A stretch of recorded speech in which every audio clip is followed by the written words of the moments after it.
You're listening to the We Are Libertarians Podcast Network. Find all of our shows at wearelibertarians.com. This episode is brought to you by Shopify. Upgrade your business with Shopify, home of the #1 checkout on the planet. Shop Pay boosts conversions up to 50%, meaning fewer carts going abandoned and more sales going cha-ching. So if you're into growing your business, get a commerce platform that's ready to sell wherever your customers are. Visit shopify.com to upgrade your selling today. You found your person. Now let The Knot help you with everything else. The Knot connects you to the wedding inspo, vendors, venues, and planning tools you need to make your day totally you. Having helped plan 25 million weddings, we've got your back when it comes to every little detail like RSVPs, budgets, and more. Because your wedding comes to life with the connections that matter the most. Get started at theknot.com/audio. The Knot. Let's plan your wedding together. Well, what a week it has been, ladies and gentlemen. We're not necessarily talking about the impeachment thing that happened in the House this week. We're actually talking about Twitter, Facebook, social media, and your rights to free speech. Or do you have rights to free speech at all?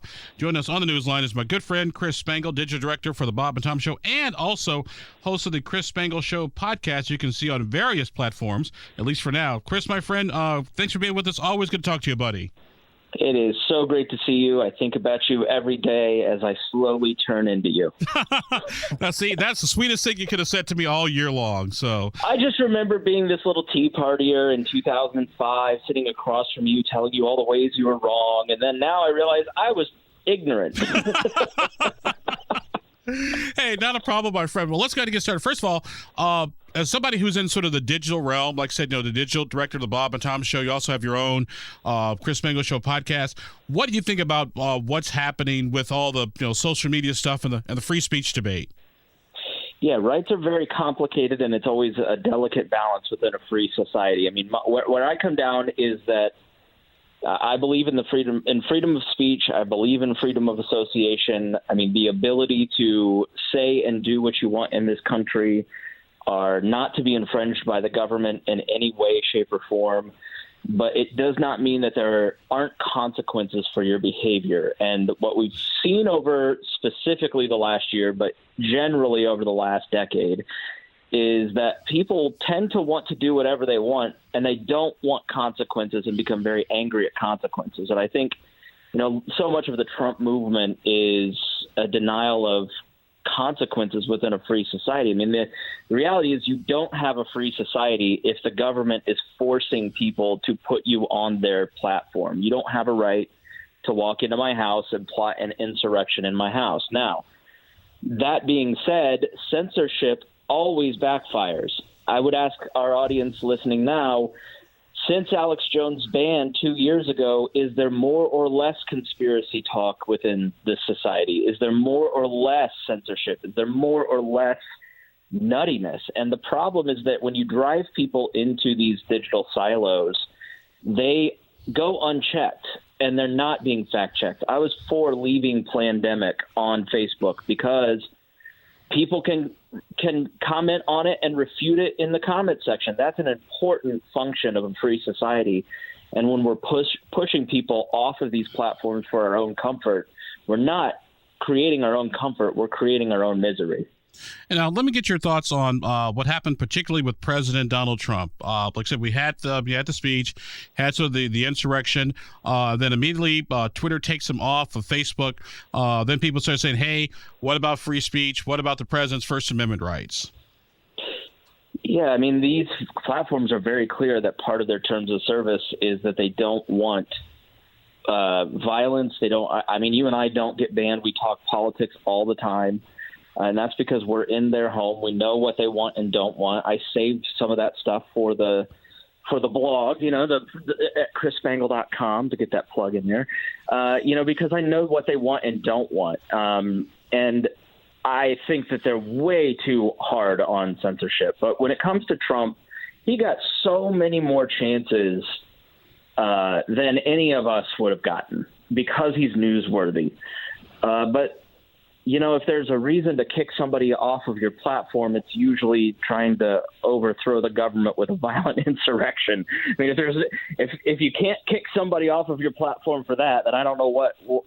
It's Do I think he should be off? It's a really difficult question because I think he uses it for propaganda, but I would rather see what he's saying and understand what he's saying so it can be refuted and talked about than not seeing it. And that's sort of the problem. Like, all these people who plotted all this stuff and are plotting for the 20th are now being pushed into encrypted services.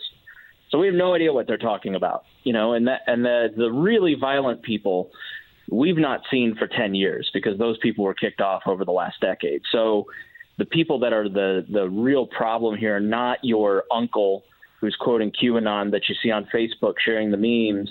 That's not the dangerous person. They're dangerous in that they enable Trump's worst impulses. But the dangerous people you've not seen on Facebook. And that's why there's a serious threat moving forward, because we don't really know what's going on and what's being said, and it can't be checked. Our guest today on the program is Chris Spangle. Chris is the digital director of the Bob and Tom Show and also hosts the Chris Spangle Show on podcasts. It's on a number of platforms you can actually hear. And so we're talking today about just sort of social media and what's been happening in the news the past few weeks. Chris, when we talk about censorship, what exactly do we mean by censorship in the social media universe? Because let's say somebody posts like, hey, let's go take over the government tomorrow at 2:00, and that's taken down, versus somebody who's blocked altogether. Yeah, I mean the real balance, especially for a libertarian like myself, is not enabling the greater censor, meaning the government, in an effort to punish the lesser censor, meaning social media here, because the government uses force to make things happen versus these companies, which you can voluntarily associate or not associate with. You can delete your account today if you don't like their policies, and we can complain to them. Ron Paul got kicked off this week. Everyone complained and they re-added him. So, when it comes to how these companies make decisions, and I had a friend who worked at Parler and talked to them about their moderation.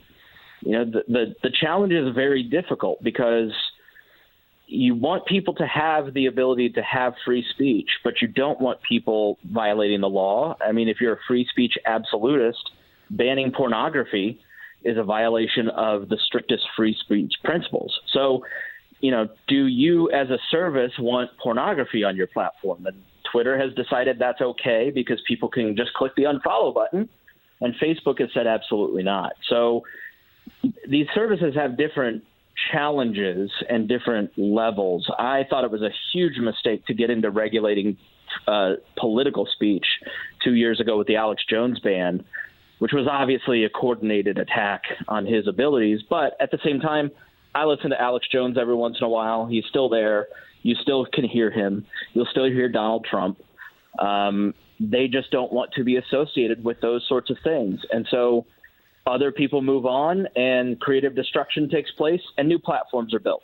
And that's the real key. And you bring up something interesting about Donald Trump, because although Donald Trump, for the remaining 5-6 days he's left in office, although he doesn't have, say, Twitter and Facebook to get his message out, he's still the president of the United States. He can still, walk out of his office, walk a few feet down to the press room, and have a news conference. So it's not like he doesn't have a voice. He just doesn't have a voice on, XYZ social media platforms.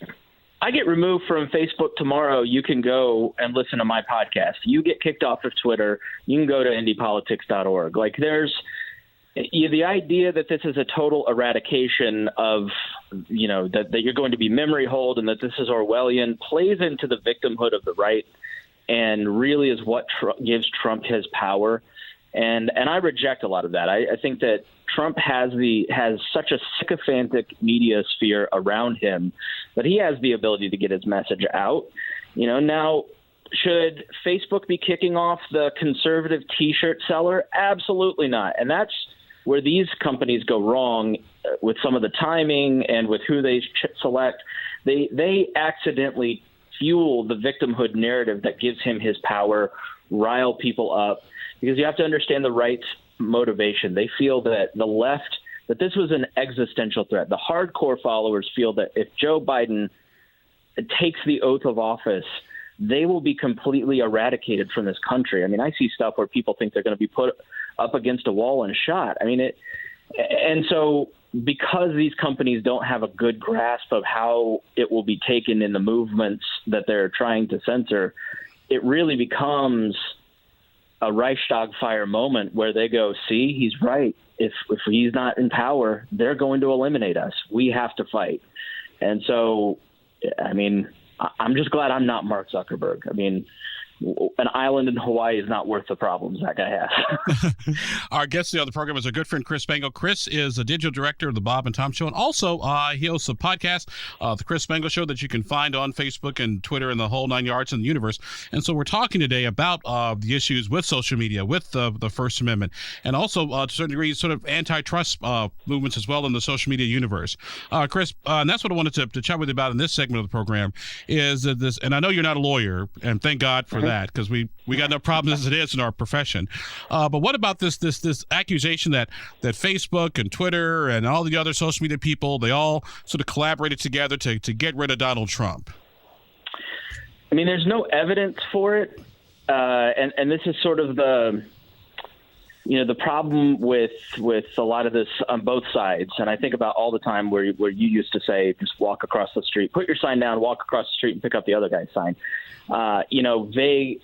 It's so often we kind of see what it is and we take it for what it is, but there's no evidence for it. Like, we all kind of knew Trump was a problem, but we ignored it because he said the right things in the right moments, but then acted like a nut. And that's what I think is happening here. I think when you see Alex Jones deplatformed from 15 services in a 24-hour period in 2018, I mean, that's sort of remarkable. When you see Donald Trump and Parler and these other companies removed, like, you think there weren't conversations at Amazon about removing Parler? Like, they just managed to wake up that day and go, let's just kill them? Like, no, they've been having conversations. I find it hard to believe that these companies don't have conversations with each other about this stuff. I mean, you and I run around many different circles, and in every different community, everybody talks and everybody kind of has informal conversations. I find it hard to believe that doesn't exist here. And they understand their power, and who else understands the difficulties of Mark Zuckerberg's job like Jack Dorsey. So the reality is that there may be some legitimate claim to that. I think where these platforms are heading is they're trying to get politics off their platforms. I run groups that are on the left. I run groups that are down the middle and on the right. I've had more posts removed in left groups this week than I have on the right or libertarian groups for many different reasons. But leftist blogs and groups get removed too. They just don't have the PR agency that the right has. And I think that these companies just want to get they want to get politics off because it's a liability. Jack Dorsey is making these decisions not for his users, but to keep Josh Hawley and Ron Wyden off his back. So and you know what? And you bring a platform now for senators. And you bring up an interesting point, because I was thinking about this earlier this week. Is that if you're, said your Twitter, Facebook, or Apple, you're like, what? Is this really worth it? Is this worth the time? Is it worth the grief? Is it worth the hassle? And the answer is no. I can make the money up somewhere else, but I'm done with these jackholes. You can make so much money advertising mobile apps that for games, right? Like, you want the local garden shop to advertise, and what threatens your business? It's politics. I mean, politics has crept into every area of our society since 2007, and it's just gotten I remember thinking since Ballard's election, it's just like it's never let up. People can't remember what it was like before 2007. And these guys just kind of go, well, why do we want people screaming at each other and ruining society when we can go back to sharing cute photos of your niece? Because how many people or your cat playing the piano? Yeah, who looks forward to logging onto Facebook right now? It's horrible. I hate it. I have to work on it because it's partly my business, and it's just it's the worst part of my day. And why? Because of politics. So start disincentivizing youth posting about politics. Start pushing people and nudging them into self-censorship so they're not talking about politics. That's really what these companies are doing. It's not an attack on the right. It's an attack on everybody's conversation around politics, which, I mean, people should have the right to talk about that stuff, but maybe they're just saying this isn't the right place because look at the results. Like, I don't think there's anybody that thinks 2008 on in politics has been made better by Facebook, Twitter, Instagram, and social media. It's just not better. It's less, it's anti-intellectual, and it's not working. Our guest on the program for a few more minutes is Chris Spangle. Chris is the digital director of the Bob and Tom Show and also hosts the podcast, The Chris Spangle Show, that you can find on the internet. Chris, I want to take a few minutes to talk about Section 230 of the Communication Decency Act, because for some reason, folks think that if you get rid of that, everything will be better. And I don't understand why, because Section 230 simply says is that a internet service provider or a website cannot be held accountable for the things that people post. Now, granted, if you're violating copyright or defamation, that's a different creature. But if you're not, if you make the defamatory comment, indie politics can't get in trouble for it. Right. If you remove Section 230, you remove Airbnb, you remove user-generated content. Because Section 230 solved a problem that happened before Section 230 was in place, which was the constant lawsuits and the tension between it just clarified who was liable for what, because nobody was sure beforehand. And so they passed Section 230, which made the internet more free and more secure and more open, because it removed the liability from these platforms. It has nothing to do with them being publishers versus not publishers. Like, the reality is there's 2-3 billion people on Facebook. They're a country, all user generated. I tend to think that the call for Section 230, if it's not just a gut instinct to remove these platforms that they see as enemies, I think that's really what it comes down to. They just kind of want to get rid of perceived enemies. There were so many calls to one IP in Wyoming or Idaho that they just blocked Facebook and Twitter from their IP services. So, the first people to get banned from Facebook and social media in this world will be the right, because they're the ones that will perpetrate it. And so it's, again, censorial, and censorship always backfires. Prohibition always backfires. When you try to take away freedom, then it backfires on you. People resent it. Final question for you, my friend. What do you see the future of social media look like, say, maybe 5-10 years down the road? I think people are waking up to the addiction, and I think people are opting out of the uglier parts of it. They're either opting out of engaging on the platforms altogether, or they're trying to seek out better content. They're trying to seek out funnier content or lighthearted content. I think people just get so frustrated that they walk away from it. I think you'll see the power, and this is an important free market function. When something stops working for people, individuals walk away from it and it loses its power and something else pops up. I think the media is going to go back to websites and blog rolls and emails, and that was probably the best way to handle it. I just, it's people would rather get expertise and knowledge and facts than they would memes from their uncle. Like, they're not looking for that. All righty. Well, our guest today on the program has been our good friend Chris Spangle.